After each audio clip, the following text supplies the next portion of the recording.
Sample natin sir, no. Ayan. So concern ni sir, wala siyang tester, no. So paano niya malaman kung ang supply niya is line to line or line to neutral, no. Ayan. So simple lang, ito yung wire natin na ginamit. Ayan. Ayan. Ayan, nakabaon sa bakal. Nakabaon yan sa bakal, ha.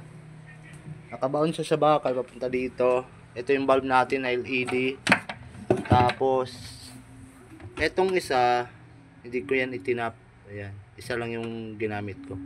Then ito yung saksakan natin. Supply namin dito is line to line, no. So ang inihingi ni sir, kasi wala siyang tester, paano niya malaman kung line to line or line to neutral ang supply niya, no. So simple lang, itong kulay dilaw na wire, ito yan yung ano niya, yung plug niya. Ayan, ito yun. So ang gagawin ko dyan, para malaman ko kung line to line ang supply ko or line to neutral, saksak ko to. So itong kulay pula, pumunta yan sa grounding wire, papunta dun sa labas. Nagbaon tayo ng bakal doon. So simple lang, ganito lang gagawin natin. Ayan, tusok ko lang to. Ayan, so umilaw yung bulb. So baliktarin natin ulit.